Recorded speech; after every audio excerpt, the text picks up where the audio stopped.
नमस्कार, मी सिद्धेश दिलीप शिगवण बिक्तम बातमीमध्ये तुम्हा सर्वांचं स्वागत करतोय। बातमीपत्राला सुरुवात करण्याआधी नजर टाकूया बातमीपत्रातील काही महत्त्वाच्या हेडलाईन्सवर। सिद्धिविनायक मंदिराचा विकास आराखडा तयार झाला आहे, उपमुख्यमंत्री एकनाथ शिंदे यांनी दिली माहिती। ठाणे जिल्ह्यामधील टिटवाळ्यामध्ये महिलांचा पाण्यासाठी संघर्ष सुरूच। एनटीसी गिरण्यांच्या थकीत पगारासाठी राष्ट्रीय मिल मजदूर संघाचे आंदोलन। आणि उद्योगनगरी पिंपरी चिंचवड शहरामध्ये पहिला तृतीयपंथीयांचा सामूहिक विवाह सोहळा संपन्न। आता पाहूया सविस्तर वृत्त। मुंबईमधील प्रसिद्ध अशा सिद्धिविनायक मंदिराची आता उपमुख्यमंत्री एकनाथ शिंदे यांनी पाहणी केली। मंदिराला त्यांनी भेट दिली। सिद्धिविनायक मंदिराचा पूर्ण विकासाचा आराखडा हा तयार झाला असून त्यासाठी 500 कोटींच्या निधीची तरतूद केल्याची माहिती उपमुख्यमंत्री एकनाथ शिंदे यांनी आज दिली आहे। पाहूया। अतिशय गणेश भक्तांच्या दृष्टीने आनंदाचा दिवस आहे आणि सिद्धिविनायक मंदिराचा विकास आराखडा तयार झाला आहे। त्याचं सादरीकरण आहे। जवळपास 500 कोटी रुपये आपण तरतूद केलेली आहे आणि त्याची पाहणी देखील आहे। आणि त्याचबरोबर इथल्या ज्या म्हाडाच्या इमारती आहेत, या म्हाडाच्या इमारतींच्या पुनर्विकासासंदर्भात जे काही प्रश्न आहेत, या संदर्भात देखील काही इमारतींची पाहणी आम्ही करणार आहोत। आणि जो रखडलेला पुनर्विकास आहे, या माई मतदारसंघातला सदा सरवणकर आपले माजी आमदार आणि सिद्धिविनायकचे अध्यक्ष या ठिकाणी त्यांनी या राहुल शेवाळे आहेत आणि म्हणून या संपूर्ण भागातल्या लोकांना घरं मिळाली पाहिजेत, त्यांचा रखडलेला पुनर्विकास झाला पाहिजे आणि म्हणून या सर्व रखडलेल्या पुनर्विकासाला चालना देण्यासाठी या ठिकाणी आम्ही सुरुवात केलेली आहे। कल्याणमधील अल्पवयीन मुलीवर झालेला लैंगिक अत्याचार आणि त्यानंतर झालेली तिची हत्या या प्रकरणाबद्दल पीडित कुटुंबियांना आता एकनाथ शिंदे यांनी भेट देऊन त्यांचं सांत्वन केलंय। पीडित कुटुंबाला सांत्वन करत असताना ज्या कोणी आरोपीने हे कृत्य केलं आहे त्याला लवकरात लवकर फाशी शिक्षा देण्यात येईल असं देखील त्यांनी मत व्यक्त केलं। एका अल्पवयीन मुलीवरती अशा प्रकारचा प्रसंग आला ही अत्यंत दुर्दैवी घटना आहे। अशा गुन्हेगाराला फाशी शिक्षा व्हायलाच पाहिजे। जे पुरावे पोलिसांनी गोळा केले आहेत त्या पुराव्यांच्या आधारे आरोपी विशाल गवळी याला फासावरती लटकवल्याशिवाय आम्ही शांत बसणार नाही असं मत देखील उपमुख्यमंत्री एकनाथ शिंदे यांनी व्यक्त केल्याचं पाहायला मिळालं। अतिशय दुर्दैवी आणि निर्गुण घटना एका छोट्या अल्पवयीन मुलीवर अशा प्रकारचा दुर्दैवी प्रसंग आला आणि ज्याने सर्वसामान्य कुटुंब आहे, गरीब कुटुंब आहे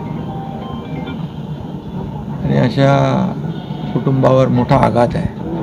आणि म्हणून ज्यांनी जो गुन्हेगार आहे काय गवळी आणि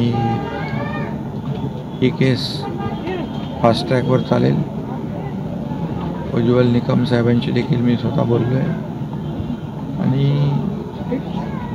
अशा गुन्हेगाराला हा हॅबिच्युअल आहे आणि एका अल्पवयीन मुलीचा अत्याचार करून खून करणं, हलाल करून ही माणुसकीला काळीमा फासणारी घटना आहे आणि अशा क्रूर कर्म्याला जिवंत राहण्याचा अधिकार नाही। आणि म्हणून पूर्ण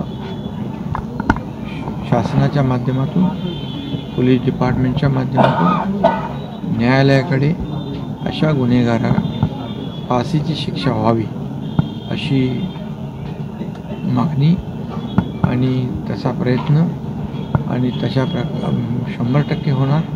आणि पुरावे देखील तपास जो पोलिसांनी केला आहे एवढ्या जलद गतीने आणि जे पुरावे देखील त्यांनी या केसमध्ये गोळा केले हे पुरावे त्याला फाशीवर लटकवल्याशिवाय राहणार नाही। ठाण्यामधील पाण्याचा प्रश्न हा दिवसेंदिवस गंभीर होत चाललाय। मात्र ठाणे जिल्ह्यामधील टिटवाळा येथील एका भागातील महिलांना मात्र चक्क 15 वर्ष पिण्याच्या पाण्यासाठी आणि दैनंदिन वापराच्या पाण्यासाठी संघर्ष करावा लागतोय। टिटवाळा इंद्रानगर साई दर्शन कॉलनीमधील 4 ते 5 हजार कुटुंब गेल्या 15 वर्षांपासून पाण्यासाठी वणवण करत आहेत। बोरिंगचे दूषित पाणी पिऊन लहान मुलं आणि वयोवृद्ध आजारी पडतात. प्रशासनाने या समस्येकडे लक्ष द्यावे अशी महिलांची मागणी आहे. टिटोळ्यामधील इंदिरानगर परिसरामध्ये महिलांचा पाण्यासाठीचा संघर्ष अद्याप संपलेला नाहीये. कडेवरती लहान मूल, डोक्यावरती हंडा असे परिस्थितीमध्ये पाण्याच्या शोधात भटकणाऱ्या या महिला ठाणे जिल्ह्यामधील कल्याण डोंबिवली महानगरपालिकेच्या हद्दीमध्येच राहतात. पाणी पुरवठ्याचा अभाव असूनही नळाला पाणी येत नसले तरी देखील महानगरपालिकेचे पाण्याचे बिल मात्र परिसरामधील कुटुंबांना भरावंच लागतं. या महिला पहाटे आपले काम उरकून पाण्याच्या शोधात बाहेर पडतात. या पूर्ण परिसरामध्ये पिण्याच्या पाण्याची सोय नसल्यामुळे या परिसरामधील कुटुंबियांना बोरिंगच्या पाण्यावरती अवलंबून राहावं लागते. बोरिंगचे दूषित पाणी पिऊन परिसरामधील मुलं, महिला आणि वयोवृद्ध हे गंभीर आजारांनी ग्रस्त आहेत. 15 वर्षांपासून पाण्याची समस्या कायम असल्यामुळे महिलांनी आपला संताप व्यक्त केलाय. महानगरपालिकेने त्वरित पाणी पुरवठा सुरळीत करावा, अन्यथा नागरिकांच्या संतापाला सामोरं जावं लागेल असा इशारा महिलांनी महानगरपालिकेला दिल्याचं पाहायला मिळतंय. आज 12 ते 15 वर्ष होत आहे आम्हाला. आम्ही पाण्यासाठी इथे एवढ्या वर्षापासून नुसता हे आहो आणि पाणी पण नाही, रोड पण नाही, लाईट पण नाही, सगळा प्रॉब्लेम इथेच. आणि मेन नेमकं काय होतं की आम्ही बोरिंगचं पाणी पिऊन एवढं आजारी पडतोय ना, मलेरिया काय काय असे आजार सगळे आमच्याच इकडे एवढे आजार आहेत. आणि बोरिंगचं पाणी एवढं घाण ना, पूर्ण क्षार पाण्यात इलाज नाही ना, बोरिंगचंच पाणी प्यावं लागतं आम्हाला. इथे तरी तुम्हाला 500 लोक भेटतील, म्हणजे चाळी आहेत. 500 जास्तच आहेत, पण माझ्या अंदाजाने मी 500 सांगते तुम्हाला. कल्याण तहसील कार्यालयामध्ये गेल्या वर्षभरात जन्म मृत्यू प्रमाणपत्रासाठी 1240 अर्ज आले आणि ही माहिती स्वतः तहसीलदार यांनी माध्यमांसमोर दिली.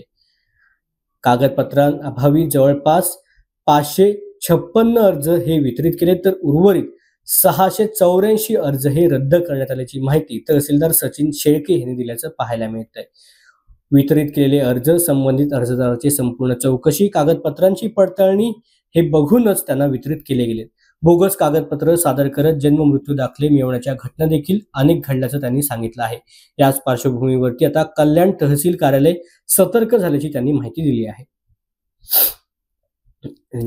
बंद करते. मागील 2 वर्षामध्ये एकूण 1240 अर्ज जन्म आणि मृत्यूच्या दाखल्याकरिता आपल्याकडे आलेले होते आणि त्या अनुषंगाने आपण त्याच्यामध्ये पूर्ण पडताळणी करून त्यापैकी 556 जे काही जन्म आणि मृत्यूचे आदेश जे आहेत ते वितरित केलेले आहेत. याच्यामध्ये वितरित करत असताना आपण त्यांच्याकडून रहिवासाचे पुरावे, जन्माचा नोंदीसाठी अर्ज असेल तर जन्माच्या अनुषंगानं त्याचे जे काही पुरावे आहे, स्कूल लिव्हिंग सर्टिफिकेट आहे, डॉक्टरांचं सर्टिफिकेट आहे, हे सगळे पुरावे तपासलेले आहेत. मृत्यूच्या बाबतीतसुद्धा मृत्यूच्या अनुषंगानं जे काही इतर अनुषंगिक पुरावे आहेत, डॉक्टरांचे दाखले असतील, PM रिपोर्ट असेल, अशा अनुषंगिक पुरावे आपण त्यामध्ये तपासणी केलेली आहे. आणि तपासणी केल्यानंतर पुन्हा गृहचौकशीसुद्धा केलेली आहे. गृहचौकशी करत असताना आमचे जे तलाठी आहेत ते प्रत्यक्ष त्या ठिकाणी त्या घरी जाऊन घराच्या आजूबाजूच्या 2 लोकांची त्यामध्ये चौकशी, त्यांचं सही आणि प्रतिज्ञापत्र घेऊन संपूर्ण पडताळणी केल्यानंतरच दाखले वितरित केलेले आहेत. इतर जे काही दाखले रिजेक्ट झाले, जवळपास 684 दाखले त्याच्यामध्ये रिजेक्ट झालेले आहेत.